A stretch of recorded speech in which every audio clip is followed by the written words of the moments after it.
Parfait. Bonjour à tous alors et bienvenue donc à cet atelier que j'ai le plaisir de co-animer avec le professeur Xavier Roblin du CHU de Saint-Étienne. Et puis bien désolé de ne pas être présent avec vous cet après-midi en raison il y a eu plein de choses, la neige, la grêle hier, un virus aussi.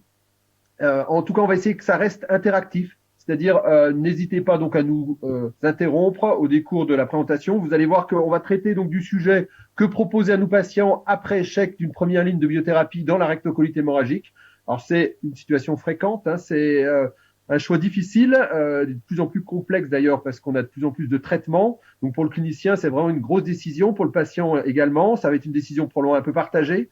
On n'a pas de réponse univoque, vous verrez. Et donc, c'est des discussions, on va essayer de donner des grandes orientations pour guider le choix du traitement le plus adéquat. Alors, nos liens d'intérêt. Alors, je vous propose c'est peut-être de débuter avec une vignette clinique d'une jeune patiente, 30 ans, vous voyez, qui développe de façon inaugurale des diarrhées glaireuses, sanglantes, associées à des manifestations d'arthralgie périphérique, notamment au niveau des mains. La coloscopie confirme une atteinte inflammatoire compatible avec une première poussée de rectocolite hémorragique plutôt distale, avec des ulcérations superficielles, non creusantes. Un traitement par salicylée démarré à la fois par voie orale et rectale, avec somme toute une bonne observance, une bonne rétention du produit, mais pas d'efficacité. On démarre une corticothérapie orale chez cette patiente qui répond aux corticoïdes, mais avec l'installation d'une corticodépendance, avec un seuil élevé, qu'elle supporte mal. Elle prend un peu de poids, elle est irritable, elle dort pas bien.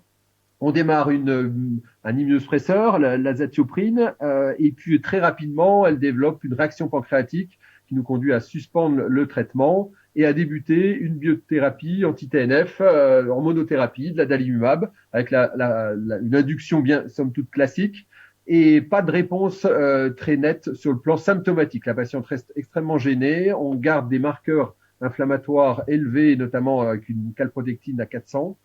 Et donc, on va proposer une optimisation après dosage des TDM si on en dispose. Alors voilà la situation dans laquelle on est. En fait, on dispose de 3 anti-TNF et du vedolizumab qui ont non seulement une AMM et un remboursement en France en première ligne dans la rectocolite hémorragique. Alors 2 anti-TNF à forme sous-cutanée exclusive et puis l'infliximab à forme intraveineuse en induction et puis possiblement en entretien la forme intraveineuse ou sous-cutanée. En deuxième ligne, c'est plus complexe parce qu'on a plus de molécules. Finalement, on a ces 4 traitements possibles auxquels il faut rajouter l'ustekinumab et puis les petites molécules dont donc le tofacitinib et puis plus récemment le filgotinib. Un rappel juste des objectifs donc de thérapeutiques qui ont été édités par le dernier consensus STRIDE 2 qui met en exergue toute l'importance d'avoir à la fois une rémission clinique et une rémission endoscopique dans la rectocolite hémorragique avec une chronologie, une amélioration symptomatique d'abord, une normalisation de la CRP si tant est que cette CRP initialement soit élevée. Dans la RCH, c'est pas forcément toujours le cas, hormis dans les formes sévères. Une diminution, voire une normalisation des marqueurs fécaux comme la calprotectine, et puis évidemment la cicatrisation des lésions muqueuses endoscopiques un peu plus tard, à 6 à 9 mois, donc un contrôle nécessaire. Donc il y a 2 situations finalement cliniques en deuxième ligne, c'est soit des patients qui ont non répondu de façon primaire, soit échappé de façon secondaire après une réponse initiale, soit sont intolérants aux anti-TNF, avec les 3 dont on a parlé, les 2 sous-cutanés exclusifs et l'infliximab, soit avec le vedolizumab. Alors la première chose, c'est de s'assurer que le patient soit bien en poussée et qu'on ne soit pas dans des conditions de symptômes en lien avec une complication, une microrectie, éventuellement une sténose, avec une surinfection notamment à Clostridium qu'il faut rechercher de façon assez systématique. Et puis probablement que le mécanisme de l'échec de la première ligne va conditionner probablement au moins en partie le choix du traitement de seconde ligne. C'est pas tout à fait la même chose d'avoir un patient qui n'a pas du tout répondu à l'infliximab en première intention par rapport à un patient qui a répondu à un traitement, quel qu'il soit, et puis qui a échappé de façon secondaire. Et puis la tolérance, évidemment, dans le cas de réactions cutanées paradoxales, par exemple extrêmement invalidantes, sévères, va conduire à trouver une autre stratégie thérapeutique, notamment aux anti-TNF, que les anti-TNF, bien évidemment.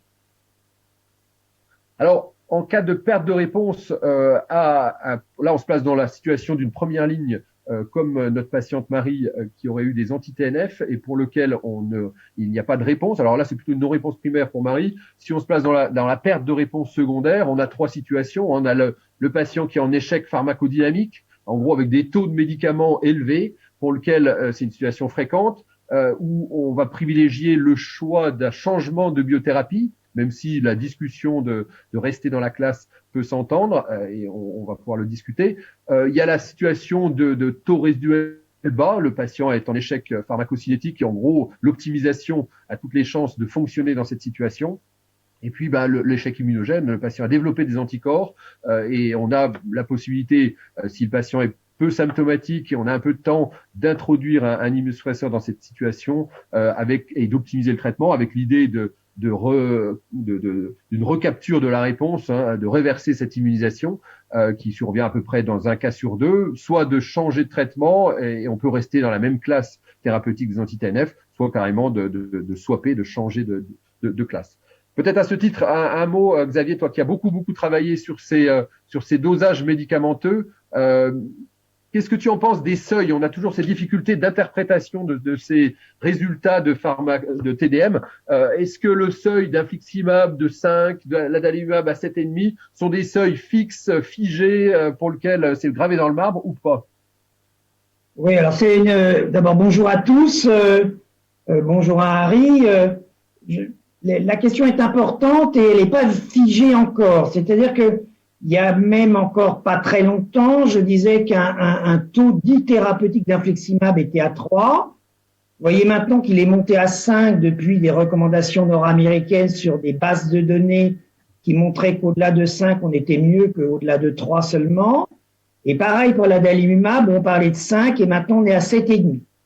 Si maintenant on regarde les futures études ou les études en cours, on a plutôt tendance à imaginer définir un taux d'infliximab thérapeutique avec certitude à 7,5 et des taux d'adalimumab aux alentours de 10. Alors tout dépend en plus des techniques de dosage qui bien entendu peuvent générer des taux plus élevés ou plus bas en fonction de la technique, mais on a tendance à voir peut-être un peu plus haut pour être certain que nous sommes devant un taux thérapeutique où le swap va vraiment gagner, c'est-à-dire le changement de classe si on perd sa réponse, par rapport à des taux thérapeutiques un peu plus bas, pour lequel l'optimisation va sans doute gagner mieux, et pour lequel, en tout cas, on n'a pas besoin de changer de drogue. Donc c'est pour ça que les choses évoluent dans le temps, et on devrait peut-être avoir l'année prochaine encore une modification de nos définitions d'un taux thérapeutique.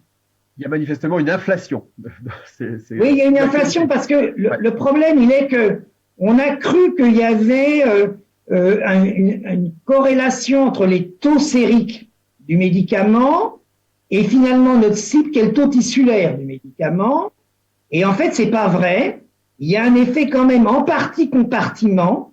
C'est-à-dire qu'il y a des gens qui ont des taux sériques plutôt hauts et qui n'ont pas suffisamment de taux tissulaires.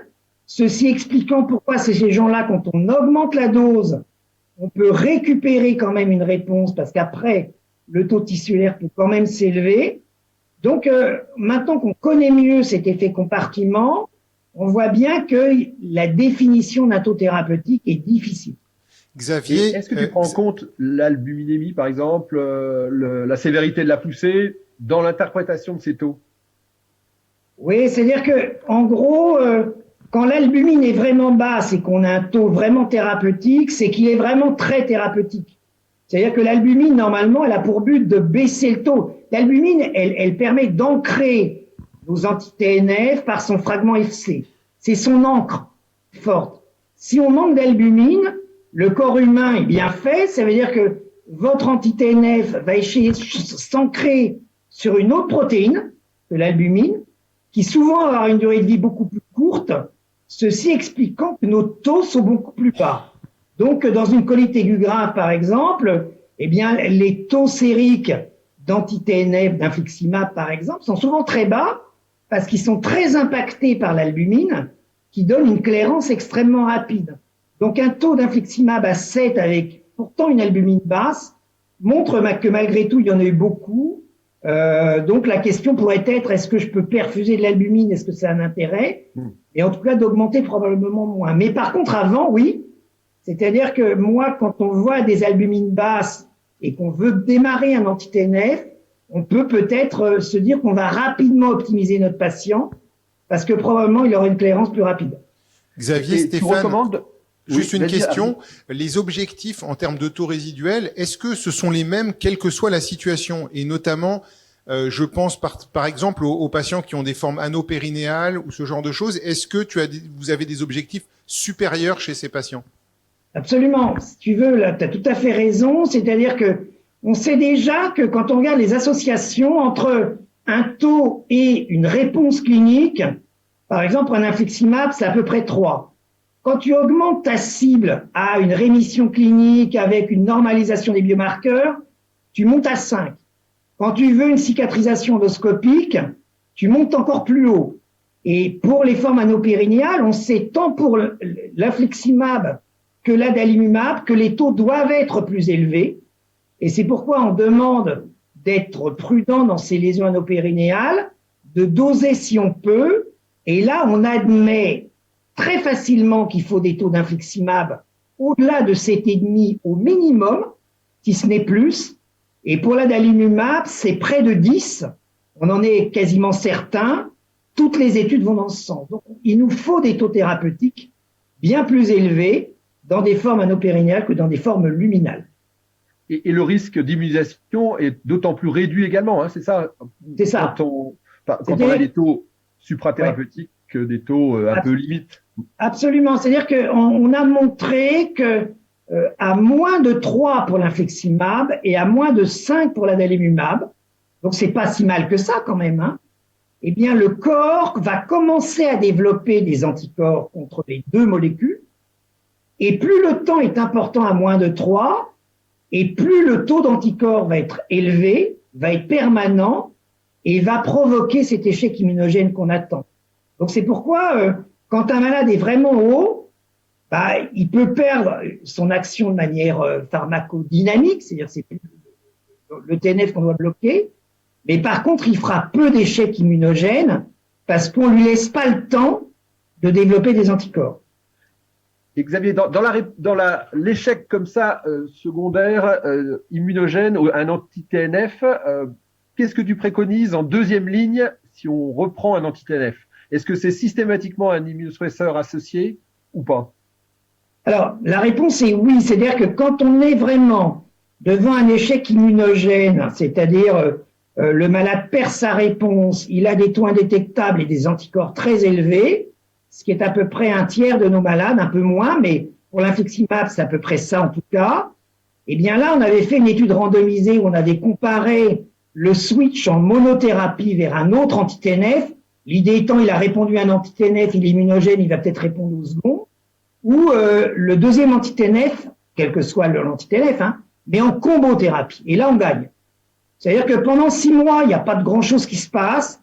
Et après 6 mois, en fait, vous refabriquez des anticorps contre le deuxième anti-TNF de manière quasiment systématique.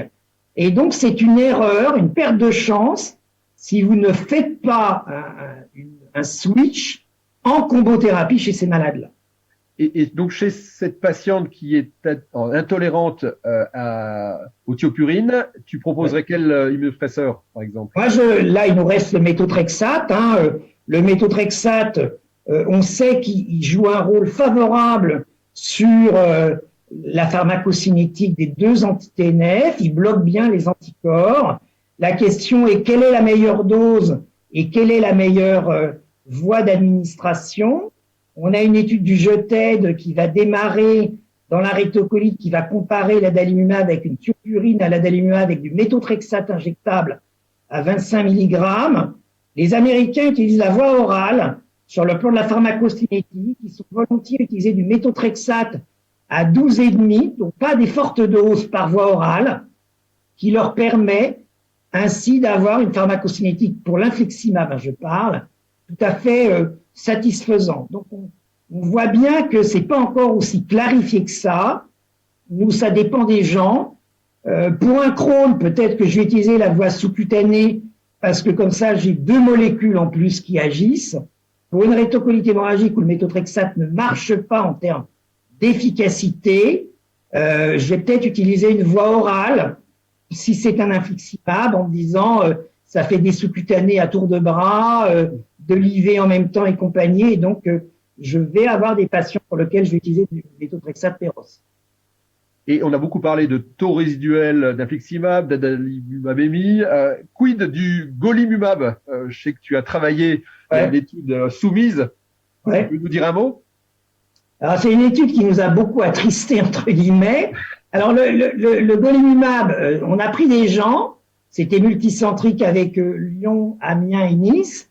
On a pris des gens qui étaient en perte de réponse au goli, quelle que soit sa dose, et on les optimisait. Celui qui était à 50 toutes les 4 semaines passait à 100 toutes les 4 semaines.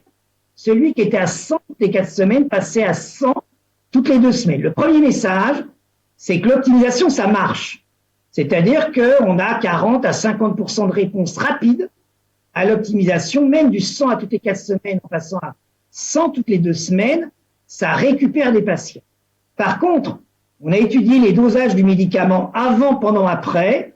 On n'arrive absolument pas à trouver un seuil de golimumab qui nous permet de prédire la perte de réponse et qui nous permet, comme là, d'avoir un algorithme pour l'optimisation, disant il est en dessous de temps, je vais l'optimiser, il est au-dessus, je ne vais pas l'optimiser. On sait que le golimumab n'est pas immunogène, on le retrouve dans cette étude, mais dans cette étude pourtant prospective, eh bien notre conclusion, c'est de dire que nous ne conseillons pas en pratique clinique le dosage du golimumab.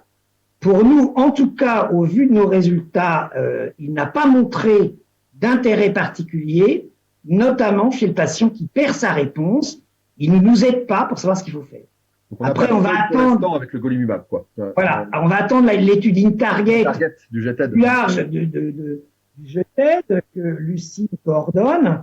Mais nous, en tout cas, c'est quand même, on a eu beau mouliner partout avec Mathurin, on n'arrive pas à nous trouver un seuil qui permettrait de mieux discriminer les patients. En tout cas, ce qu'on sait, c'est qu'il n'est pas immunogène et que finalement, on n'est pas gêné comme pour l'infliximab et l'adalimumab par ces pertes liées au développement de notre corps. Et peut-être un dernier mot, c'est tu privilégies la stratégie proactive des TDM. Est-ce que c'est d'actualité en 2023 ou est-ce que c'est encore très très futuriste? Ou alors à quel patient? En gros, proactif, c'est doser chez des patients en rémission et pas attendre la rechute pour adapter au mieux le traitement thérapeutique. Est-ce qu'il faut monitorer ces TDM de façon assez systématique chez nos patients? Je pense que ça serait bien de le faire. Je vais vous dire pourquoi maintenant. C'est que, il y a une étude qui va sortir chez l'enfant et qui clairement montre avec l'infliximab que d'une stratégie proactive, comme l'étude de New York l'avait montré du Mount Sinai, ça les permet, grâce à ça, de se dédouaner d'une combothérapie, ce qui est quand même extrêmement intéressant. Et là, elle nous vient d'Amsterdam. C'est que là, on a 2 études coup sur coup. Et il y a la toute dernière méta-analyse qui est plus large que l'autre d'avant, qui a repris toutes les études sur la stratégie proactive et qui montre quand même que sur des critères qui sont très durs, qui sont la chirurgie, l'hospitalisation des malades, les formes graves, la stratégie proactive diminue de manière significative par rapport à une stratégie réactive ou sans dosage, ces paramètres-là. Donc, nous, on est proactifs. Alors, chez qui? Pas chez tout le monde. Je pense que les gens d'Australie ont le bon sens. C'est-à-dire qu'en gros, un Crohn, une rectocolite, qui pour nous n'a pas de facteur péjoratif bien particulier, on fait une stratégie classique si on n'a pas les dosages. Si par contre on est devant une forme qui est péjorative parce qu'elle a commencé par se compliquer, qu'elle a déjà eu une résection avant, qu'il y a une lape, etc., etc., rien. De toute façon, le proactif ne nous fait rien perdre. Il ne peut que nous faire gagner. Donc je dirais que quand devant ça, nous, chez des malades qui nous font des soucis, on fait une stratégie proactive chez ces malades pour lesquels on veut essayer absolument de gagner. Voilà pour résumer un peu les choses sur la stratégie proactive actuellement faite chez nous. Merci Xavier. On va peut-être avancer. S'il y a des questions à la salle, c'est en profiter de ces ces problématiques de TDM qui sont compliquées, hein, je trouve, à interpréter, à décider. Peut-être si on veut avancer. On a une question. Le méthotrexate ne marche pas tout seul, mais on le met quand même en combo dans la RCH. La question, c'est l'intérêt du méthotrexate dans la RCH. Je crois que c'est ce qui a été dit. Seul dans la RCH, ça ne marche pas, mais en combothérapie, ça a un intérêt si on peut pas utiliser l'Immurel. En deuxième intérêt. De réduction du risque immunogène et pour l'infliximab, d'optimisation de la pharmacocinétique. Voilà, là, on utilise le méthotrexate non pas pour son efficacité, mais pour améliorer la pharmacocinétique de l'infliximab. C'est uniquement pour ça. Puis chez Marie, ça pourrait d'ailleurs l'aider sur sa partie arthralgie périphérique inflammatoire. Là. Bon. Ça pourrait. Alors, si on en revient aux critères, aux paramètres qui vont conditionner le choix ou qui vont guider finalement le choix du traitement le plus adapté dans la rectocolite hémorragique après échec d'une première ligne. C'est évidemment l'efficacité. On veut un traitement qui fonctionne, on veut un traitement qui soit bien toléré. Donc c'est la sécurité, l'innocuité. Et puis c'est un traitement aussi, si possible, le plus acceptable, parce que un traitement mal accepté, c'est un patient qui va pas adhérer à cette stratégie de traitement et qui va finalement être inobservant et ça fonctionnera pas au final. Donc c'est un peu sur ce trépied-là qu'il faut raisonner, mais il y a plein d'autres paramètres qui vont être à prendre en compte par le clinicien et puis à discuter évidemment en fonction du terrain. Le terrain du patient compte beaucoup, c'est pas la même chose chez un patient jeune, chez un patient âgé, les comorbidités éventuelles à prendre en compte, la fragilité du sujet âgé qui va augmenter le risque infectieux, l'observance qui sera également à avoir en tête. J'ai un patient très inobservant, il va falloir le suivre, le surveiller de façon très serrée. La sévérité de la maladie, de la poussée également va compter. L'étendue de la rectocolite, son ancienneté, des situations spécifiques, grossesse, situation de cancer plus ou moins récent, le traitement qui va être mis en place, son délai d'action attendu, son mode et son rythme d'administration, éventuellement aussi la persistance de ce traitement dans le temps, sa durabilité. C'est pas tout à fait la même chose un traitement qui a une propension à une perte de réponse par rapport à celui qui gardera une réponse au fil du temps. On l'a dit, la nature de l'échec du traitement antérieur, la tolérance, on a parlé des manifestations cutanées paradoxales, quand elles sont très sévères, on sait qu'il y a un risque en proposant une deuxième ligne d'anti-TNF de poursuivre des manifestations invalidantes, notamment donc de pso, par le lupus aussi survenant qui est quand même somme toute pas si rare que ça, un lupus induit par un anti-TNF, on a une chance sur deux avec un autre anti-TNF de développer aussi des manifestations lupiques, qui souvent sont pas très sévères, mais peuvent l'être. L'efficacité antérieure aussi de ce traitement, les manifestations extra-intestinales. Donc tout ça, c'est des éléments évidemment à prendre en compte dans le choix du traitement. Alors si on en revient à l'idée, au cas clinique de Marie, on a optimisé et dosé les TDM et puis optimisé son traitement toutes les semaines. Et vous voyez qu'en gros, les taux résiduels sont thérapeutiques, suprathérapeutiques, à des taux très élevés, sans qu'il y ait véritablement de réponse à cette intensification de dose. Elle reste symptomatique avec cicelle, glaireuse, sanglante, des crampes abdominales, l'absence de surinfection à Clostridium difficile. Donc que peut-on lui proposer dans cette situation d'échec primaire à une première ligne d'adalimumab. Donc, on est dans la situation finalement à gauche, de non-réponse primaire à un anti-TNF sous-cutané exclusif type adalimumab ou golimumab, pour lequel il nous reste finalement en stratégie les anti-TNF type infliximab, un changement de classe donc type thérapie ciblée vedolizumab, ustekinumab, et puis les molécules orales tofacitinib, filgotinib. Ça est peut-être un peu différent si on avait introduit en première ligne de l'infliximab, où là, en gros, il nous resterait, on exclurait certainement les anti-TNF sous-cutanés, il nous resterait Vedo, Ustec, Tofa ou Filgotinib. Alors Xavier, de quelles données dispose-t-on et sous quelle forme? Alors on n'a jamais de face à face, on en a pour l'instant, on n'en a pas. En deuxième ligne, je parle. La seule face à face que l'on a, vous la connaissez, c'est Varsity qui a comparé le vedolizumab à l'adalimumab dans la rectocolite hémorragique. On attend en seconde ligne une étude qui s'appelle Efficacy, qui est une étude multicentrique française que coordonne Guillaume Bouguin, qui compare le Vedo à l'infliximab après un échec d'adalimumab.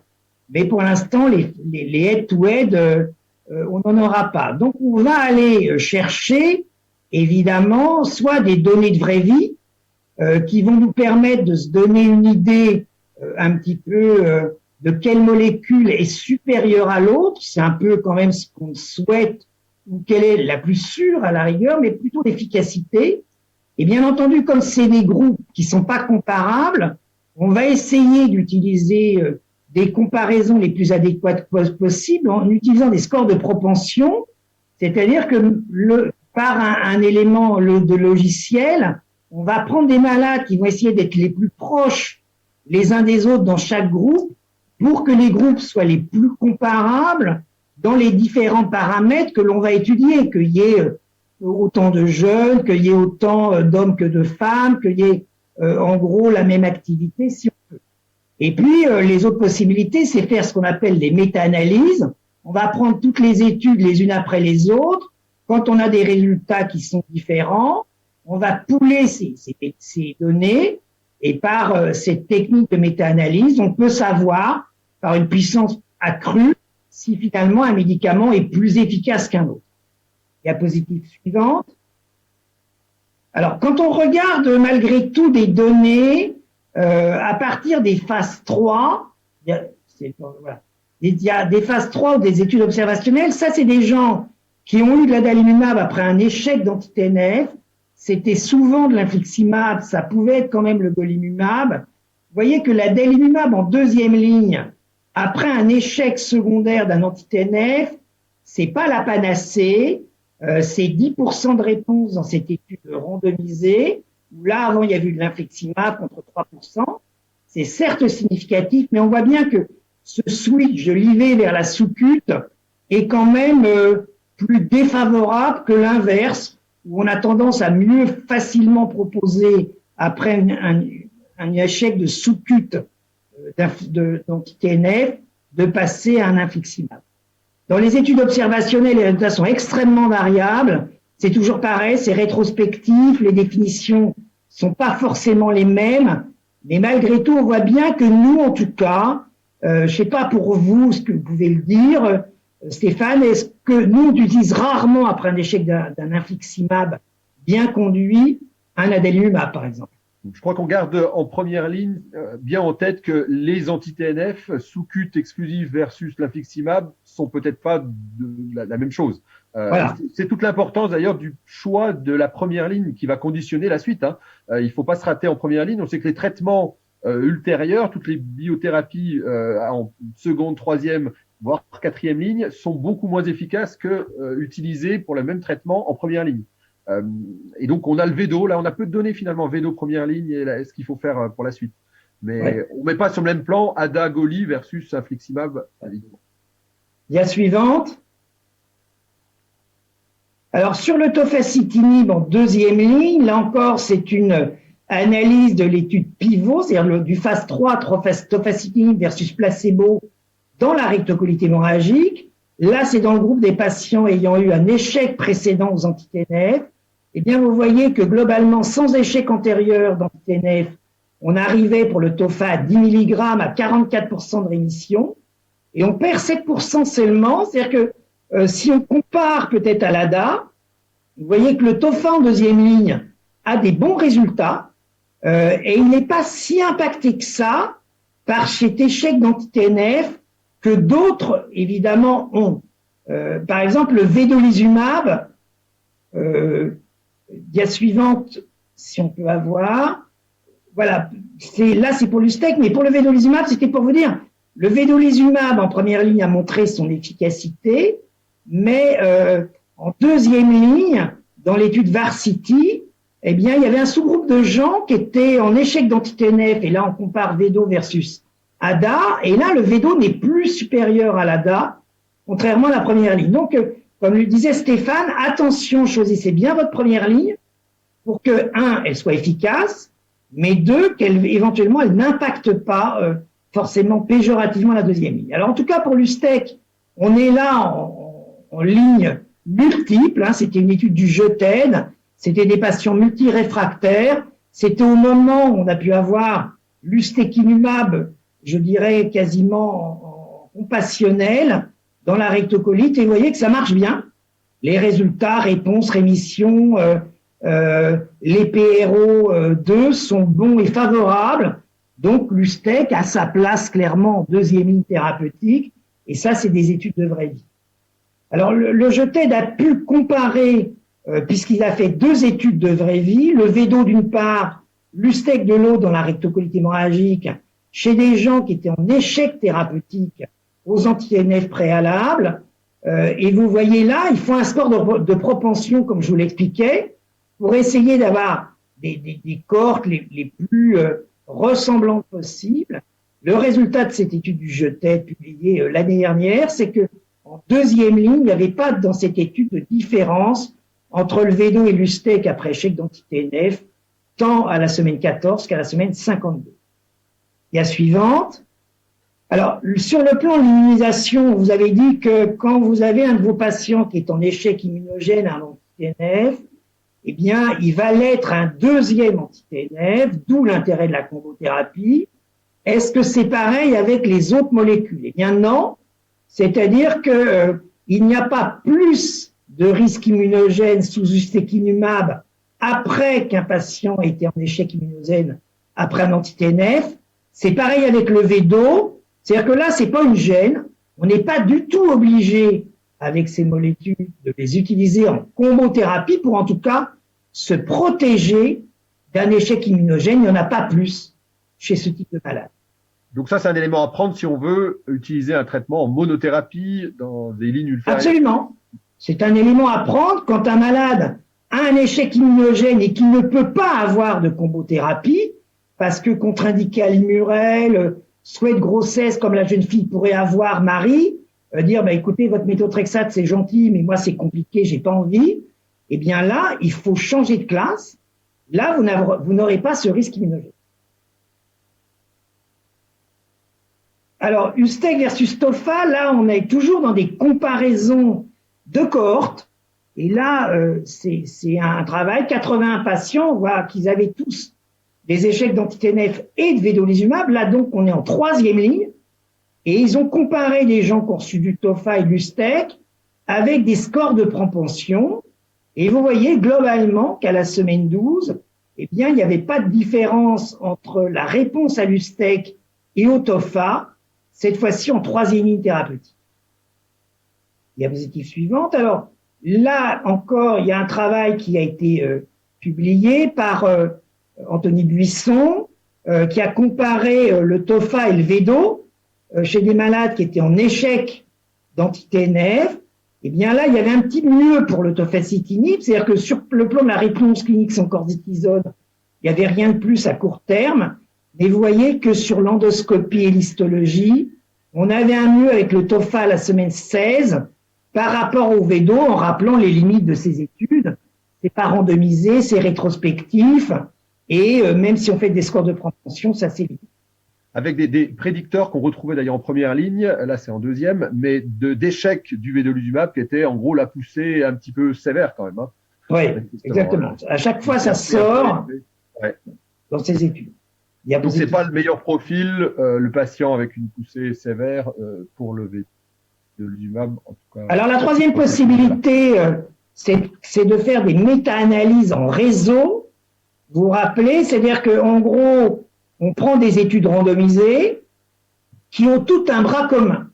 Et toutes ces études ont un bras commun qui est le placebo. Et à partir de ce bras commun qui est le placebo, les mathématiciens, entre guillemets, de la statistique, vont pouvoir analyser la réponse des uns et des autres par rapport, finalement, à cet élément commun. Alors ça, c'est biais méthodologique, c'est pas du tout les mêmes malades. Les malades, évidemment, inclus, ne sont pas forcément analysés par les mêmes critères ou définitions de rémission, pas forcément au même moment. Si je prends le vedolizumab, par exemple, en induction, dans l'étude Gemini, c'était à la semaine 6. Dans l'étude Octave pour le tofacitinib, c'était à la semaine 8. Vous voyez qu'on n'est pas tout à fait au même moment, mais on est obligé d'essayer de faire ce qu'on peut. Eh bien, vous voyez, alors, ils utilisent un score SUCRA, qui est une surface sous la courbe de probabilité de rang cumulé. En gros, quand vous avez 1, vous êtes le dieu de la molécule. C'est-à-dire que vous pouvez pas faire plus que ça. Vous guérissez à 100% tout le monde, c'est extraordinaire. Et puis 0, vous êtes le plus nul des nuls si vous aviez 0. Eh bien, en prenant ces scores, vous voyez que, en gros, dans cette étude, cette méta-analyse en réseau, chez des malades étant exposés au préalable aux anti-TNF, 2 molécules gagnent par rapport aux 2 autres, c'est plutôt l'Ustec et le Tofa, et le Vedo est 3e, l'adalimumab est dernier des 4.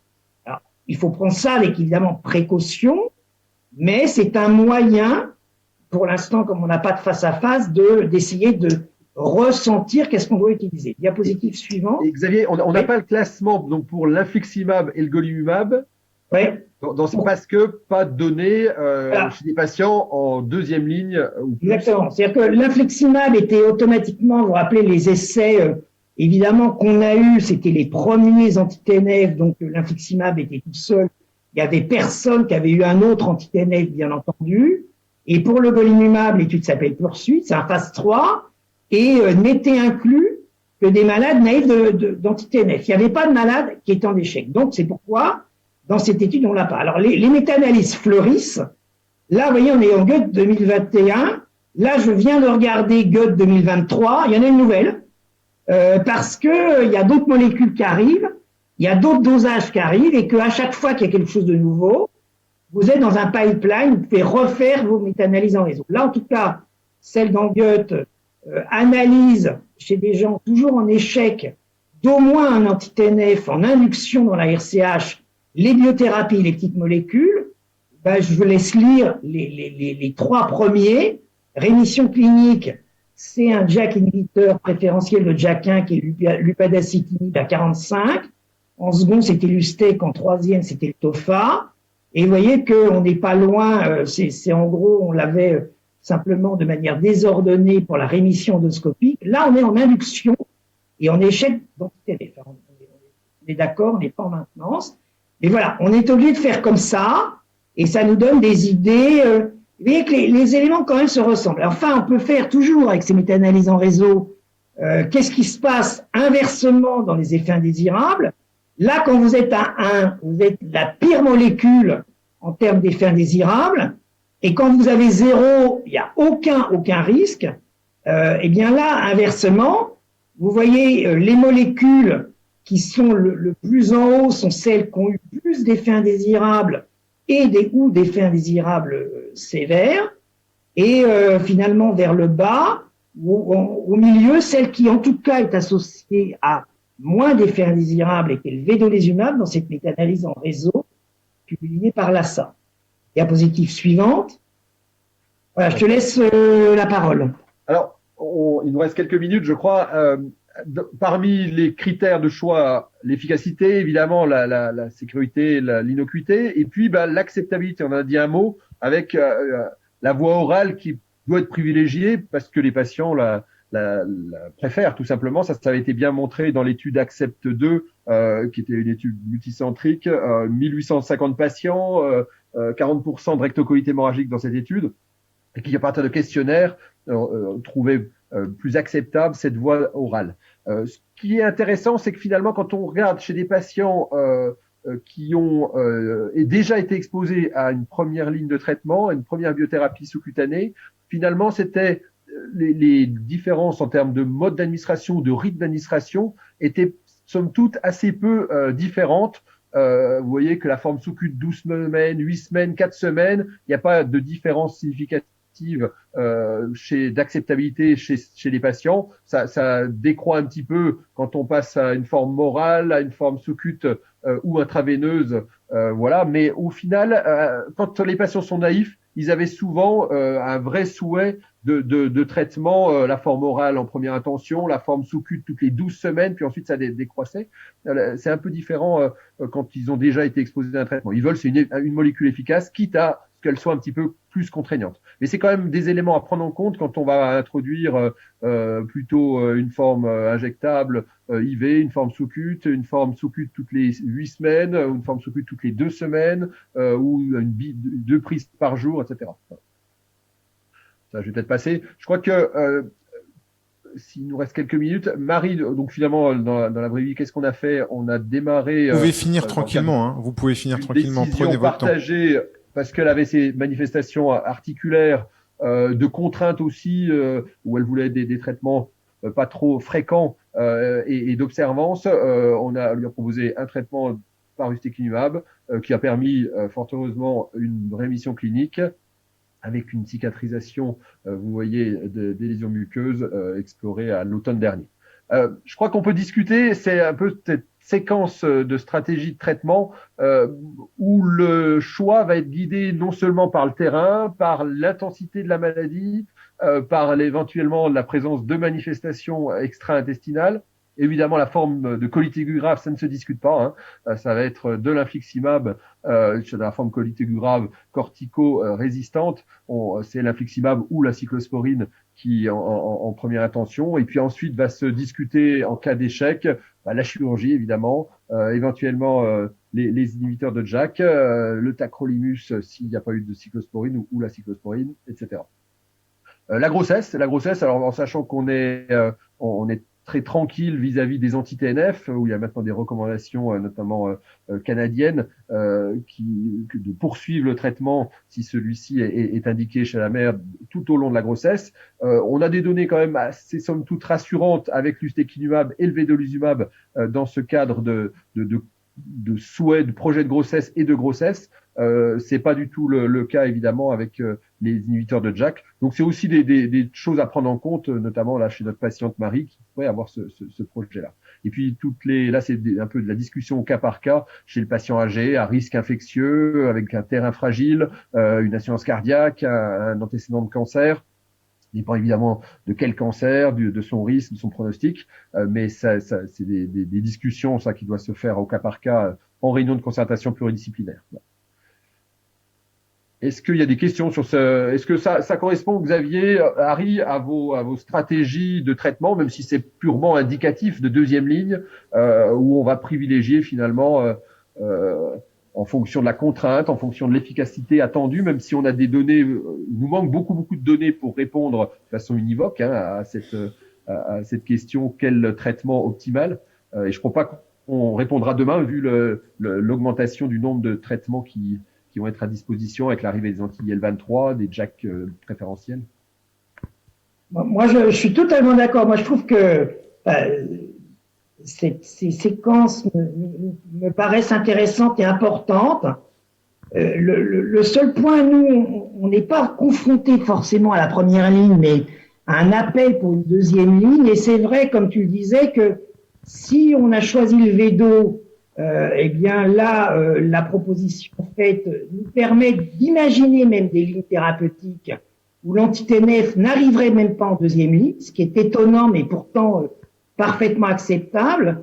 Mais inversement, si j'ai utilisé un anti-TNF en première ligne ou qu'on m'a proposé, que je vois un patient qui a eu un anti-TNF en première ligne, en seconde ligne, ça va, c'est ce que tu disais tout à l'heure, beaucoup changer les choses. C'est-à-dire qu'inversement, Vedo puis anti-TNF, c'est pas du tout pareil que anti-TNF puis Vedo, et que peut-être après un anti-TNF, j'ai plutôt choisir un Ustec qu'un Vedo en deuxième ligne, par exemple. Oui, tout à fait. Là, dans le profil typique en première ligne du patient RCH, est-ce que la forme modérée, tu privilégies plutôt le vedolizumab, la forme sévère, l'infliximab? Finalement, comme en termes de mode d'administration, avec la forme sous-cutanée de l'inflix, on est moins pénalisé. Avant, c'était la forme intraveineuse exclusive, c'était compliqué. Oui. Est-ce que c'est un peu ça ou est-ce que c'est plus nuancé? Non, c'est toujours un peu plus nuancé, mais globalement, pour le résumer, c'est quand même plutôt un peu ça. C'est-à-dire qu'actuellement, nous, en tout cas, les premières lignes de forme modérée, c'est plutôt le Vedo. Et dès qu'on a un critère un peu de sévérité, qui nous gêne vraiment et qu'on est dans une forme nécessitant quand même une hospitalisation, même s'il n'est pas forcément grave, c'est plutôt de l'infliximab. Ouais. Oui, c'est ça, c'est sur la vitesse d'obtention de la rémission aussi que l'on se guide. Je crois qu'il y a la vitesse et puis il y a après la persistance même du traitement à prendre en compte. On sait qu'avec un anti-TNF, on a aussi une probabilité de perte de réponse qui sera peut-être plus importante que celle avec des biothérapies ou des traitements non anti-TNF, quoi. Donc c'est aussi des éléments vitesse d'action, délai d'action court, et puis chez un patient très gêné, c'est vraiment à garder en tête. Hein. Alors là, moi j'ai un point parce que on a la chance d'avoir Harry qui nous écoute aussi. Parce que tous les jours, j'ai quelqu'un qui me fait penser à Harry, parce que ces questions, on les a tous les jours. Je sais quelle est la question. Il y a toujours une personne par jour, qui me dit, docteur, et la transplantation fécale, vous me la mettez quand, quoi? Je savais que tu avais cette question en tête. Dans la pratique. Qu'est-ce qu'on répond alors? Alors, dans la pratique courante, on la propose pas, la transplantation fécale dans la rectocolite hémorragique.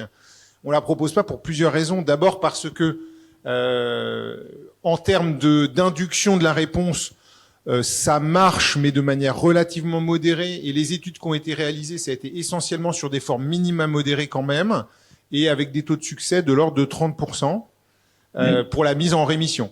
Le problème majeur, c'est que actuellement, on n'a aucune donnée sur le maintien de la rémission, et les données disponibles montrent que globalement, si on arrête de faire des transplantations fécales, la maladie se réactive. Donc même si ça marche chez une fraction des patients, théoriquement, il faudrait continuer à faire de la transplantation fécale, ce qui aujourd'hui, d'un point de vue logistique, est absolument impossible de faire des transplantations mensuelles, par exemple, pendant plusieurs années. Comme si c'était suspensif, quoi. Un peu comme on a vu avec les antibiotiques pour d'autres. C'est exactement ça. Donc la transplantation fécale, par exemple, les Australiens sont très très motivés pour faire passer ça, même dans des recommandations en disant que ça devrait être un traitement classique dans la rectocolite hémorragique, mais c'est les seuls à le penser. Et à ce jour, c'est clairement pas fait par manque de données et aussi par impossibilité logistique.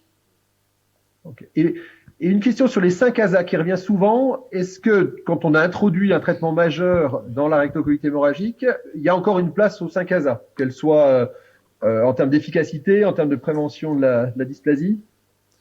Ça, c'est une question qui est compliquée. La première, c'est que on rappelle quand même que la colite aiguë grave peut être une forme inaugurale d'une rectocolite hémorragique.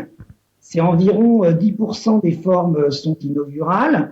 Et là, c'est pas du tout une faute après avoir passé le cap de proposer un traitement d'entretien par un 5-ASA. C'est en gros, l'ouragan est passé et maintenant on peut reprendre les choses. Quant à l'action anti-oncogène, c'est vrai que je pense qu'il peut peut-être diminuer le risque oncogène, en tout cas on le sait. Maintenant, chez nos patients, il est soumis, lorsqu'on a une biothérapie, je parle, un problème d'observance et beaucoup de nos patients nous l'arrêtent. C'est-à-dire qu'on le propose, nous en tout cas, même si les résultats à court terme ne montrent pas d'éléments bien majeurs à utiliser les 5 ASA en combiothérapie, en tout cas sur l'efficacité, la réponse est non. Sur le risque oncogène à moyen terme, il n'y a qu'une seule revue de Bernstein qui a été publiée, c'est-à-dire des gens du Manitoba, qui disent qu'eux n'ont pas vu en cas de combiothérapie avec un 5-ASA, une diminution dans ce groupe-là du risque de cancer. Mais nous, on le propose, mais il est vrai que nos patients qui ont déjà à gérer leur biologique ou leurs petites molécules, ça on le fait pas, mais pour les biologiques, on le propose, mais peu le font. Juste un commentaire, donc pour aller complètement dans le sens de Xavier, contrairement à la maladie de Crohn où la poussée inaugurale va être quand même prédictive de la sévérité de la maladie, dans la rectocolite c'est pas le cas et donc c'est pour ça que, y compris nous pareil à Saint-Antoine, on peut avoir un patient qui fait une colite aiguë grave, passer presque à un cheveu de la chirurgie et qu'on va laisser en 5-ASA monothérapie et chez un certain nombre de patients ça reste comme ça. Et pour le deuxième aspect vis-à-vis des 5-ASA en plus des anti-TNF, je pense que il y a les données du Manitoba qui sont publiées, mais avec un certain biais méthodologique. En tout cas, si vous en parlez à Laurent Baugerie, il va vous dire que c'est une étude à mettre à la poubelle. Et donc très clairement, il semble qu'il y ait quand même un intérêt vis-à-vis du cancer à rajouter les 5-ASA. À Saint-Antoine, on le propose systématiquement, un peu comme toi, Xavier. C'est sûr que ça nécessite une explication quasiment à chaque consultation et un rappel. Moi, personnellement, je prends l'exemple du diabète. Quand j'explique ça à mes patients, je leur dis, bah oui, si vous avez le diabète, il faut que vous preniez vos médicaments contre le diabète. C'est pas parce que vous allez avoir un problème tout de suite, c'est pour éviter de devenir aveugle ou insuffisant rénal dans 20 ans. Mais là, c'est un peu la même idée avec ce 5-ASA qu'on prend en plus de la biothérapie. Et je crois que ça s'adresse pas toujours aux mêmes patients. C'est-à-dire que le très jeune dont l'observance va être, en gros, c'est pas sa priorité de prendre un médicament tous les jours. D'ailleurs, il le prendra pas au final en pratique. C'est peut-être pas sur ce patient-là qu'il faut se battre tout de suite. Et peut-être quand il va mûrir, être un peu plus assagi, et il comprendra mieux l'intérêt de ces 5-ASA. Au fur et à mesure du suivi, je pense que des fois, il faut leur reparler de ces 5-ASA si on croit évidemment à cette chimioprévention de la dysplasie. Je crois qu'il faut garder en tête, alors c'est pas le même sujet, mais c'est en cas de désescalade, par contre, chez un patient où on se pose la question d'alléger ou de désescalader ou même suspendre le traitement, dans la RCA, je crois que là, pour le coup, ça se discute moins de réintroduire un 5-ASA à visée de prévention de la rechute et pas laisser nos patients RCH sans traitement parce que là, la probabilité de rechute est majeure. Et puis, un autre aspect où ça peut être intéressant, les 5-ASA, c'est dans les formes topiques. Y compris en biothérapie où on a des patients qui gardent un petit syndrome rectal qui les embête beaucoup alors qu'il y a quasiment aucune inflammation lorsqu'on regarde en endoscopie. Là, clairement, de rajouter un suppôt ou un lavement, ça peut être vraiment très utile et éviter de changer de biothérapie alors que c'est pas nécessaire. Optimiser les traitements majeurs alors que finalement c'est un petit rectite résiduel. Ouais. Tout à fait. Est-ce qu'il y a des questions dans la salle? Oui.